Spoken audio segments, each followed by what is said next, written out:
Did you know that Africa was once home to powerful Muslim empires, with vast universities, intricate trade networks, and stunning architecture, civilizations that rivaled the greatest cities of Europe? These lost kingdoms, from the banks of the Niger to the shores of the Indian Ocean, shaped the continent's destiny and left legacies that endure, even if they are often erased from mainstream history books.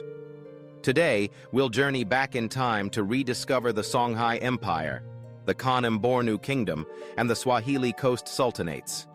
Advanced Islamic civilizations that flourished for centuries, yet remain hidden in the shadows of historical narratives. Let's begin with the Songhai Empire, which, at its zenith in the 15th and 16th centuries, was the largest and most powerful empire in West Africa. Centered around the city of Gao and stretching along the fertile Niger River, Songhai's rulers built a realm that thrived on trade, learning, and culture. The empire inherited the legacy of Mali and Ghana before it, but took its achievements to new heights. Under the leadership of Sunni Ali and Askia Muhammad, Songhai became synonymous with prosperity and innovation. Gold, ivory, salt, and slaves flowed through the bustling marketplaces of Timbuktu and Djenné, cities that dazzled visitors with their sophistication and grandeur. But Songhai was more than a commercial powerhouse. It was a beacon of scholarship. The city of Timbuktu, in particular, became legendary for its madrasas and libraries, drawing scholars from across North Africa and the Middle East. The Sankore University, founded in the 14th century and flourishing under Songhai's rule, assembled thousands of manuscripts covering mathematics, astronomy, law, and philosophy. Students studied not only the Quran, but also classical Greek works and contemporary science, making Songhai a center of intellectual exchange as vibrant as any in Renaissance Europe. The architecture of these cities reflected their wealth and cosmopolitan spirit.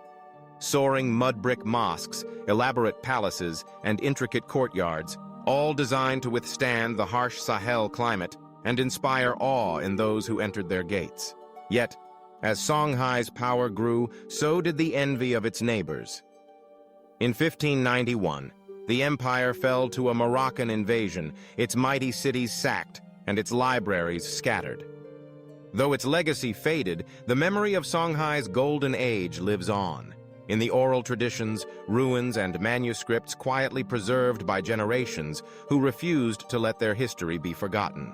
Traveling eastward, we encounter the Kanem-Bornu Kingdom, a civilization that flourished around Lake Chad for over 1,000 years.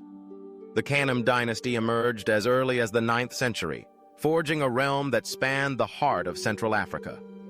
Its rulers embraced Islam in the 11th century, and the kingdom quickly became a crossroads for merchants, scholars, and pilgrims journeying between North Africa and the sub-Saharan interior. Kanem-Bornu's sultans built their wealth on trade. Camels laden with textiles, horses, salt, and gold traversed the Saharan routes, bringing prosperity and cosmopolitan culture to the royal court at Njimi and later at Kukawa. Kanem-Bornu stood out for its longevity and adaptability. Despite invasions, droughts, and shifting alliances, the kingdom endured for centuries, guided by a sophisticated bureaucracy and a powerful cavalry. The rulers, known as Mai, were celebrated for their piety and patronage of Islamic learning.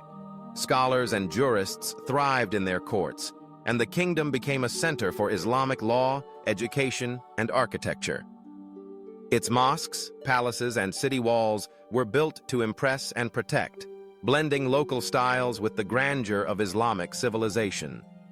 The Kanem-Bornu kings maintained diplomatic ties with the Ottoman Empire, Egypt, and states throughout West Africa, demonstrating an ability to navigate a complex and interconnected world. Yet, as European colonial powers encroached upon Africa in the 19th century, Kanem-Bornu's influence waned. The kingdom was gradually carved into pieces, its history written out of textbooks, its achievements overshadowed by foreign rule. Today, the descendants of Kanem-Bornu's rulers and scholars still live around Lake Chad, preserving the language, traditions, and memories of a kingdom that once stood at the crossroads of Africa. Now, let's turn to the Swahili coast, where a chain of sultanates flourished for centuries along the eastern shores of Africa. From Mogadishu in the north to Kilwa, Mombasa, and Zanzibar in the south, the Swahili states were cosmopolitan city-states, shaped by centuries of interaction between Africa, Arabia, Persia, and India. By the 9th century, merchants from the Middle East and Asia had established themselves in these coastal towns, bringing Islam, new technologies, and global tastes to Africa's shores.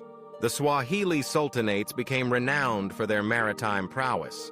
Their fleets sailed the Indian Ocean, connecting Africa to the bustling ports of Aden, Hormuz, and Calicut. They traded gold, ivory, spices, and slaves, exchanging these for silks, porcelain, and glassware from distant lands. The cities themselves were marvels of urban design. Coral stone houses, intricately carved wooden doors, and towering mosques anchored the skyline. The Great Mosque of Kilwa, built in the 12th century, stood as one of the largest stone structures in sub-Saharan Africa, a testament to the wealth and sophistication of the Swahili elite. The Swahili language, a fusion of Bantu and Arabic, became the lingua franca of trade and diplomacy, bridging diverse cultures across the region. The sultanates cultivated art, poetry, and scholarship, serving as gateways for Islamic learning and culture in East Africa. Their rulers traced their ancestry to Shiraz, Yemen, and Oman, but their societies were distinctly African, blending local traditions with global influences. For centuries, the Swahili coast thrived in relative autonomy, but by the 16th century, Portuguese and later Omani and European colonial powers disrupted the delicate balance of trade and politics. Many of the cities were sacked or absorbed into foreign empires, and their histories were rewritten to fit new narratives. Despite these upheavals, the legacy of the Swahili sultanates endures. Their language remains widely spoken, their architecture continues to inspire, and their traditions still anchor communities from Somalia to Mozambique. The ruins of Kilwa, the old stone town of Zanzibar, and the ancient manuscripts preserved in coastal libraries all bear witness to a civilization that was once at the heart of Africa's connection to the world. So why don't we learn more about these lost Muslim kingdoms in mainstream history books? The answer lies in the way history is often written, filtered through the lens of colonialism, Eurocentrism, and selective memory. The achievements of Songhai, Kanem Bornu, and the Swahili sultanates challenge the notion that Africa was isolated or backward before European contact.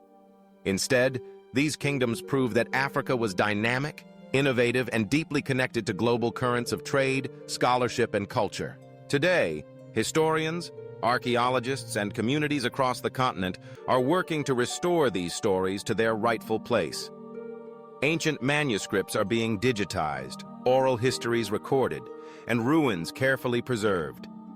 The world is beginning to recognize the dazzling diversity and complexity of Africa's Islamic civilizations. As we reflect on the lost Muslim kingdoms of Africa, we see not only a history of conquest and decline, but also a story of resilience, creativity, and connection.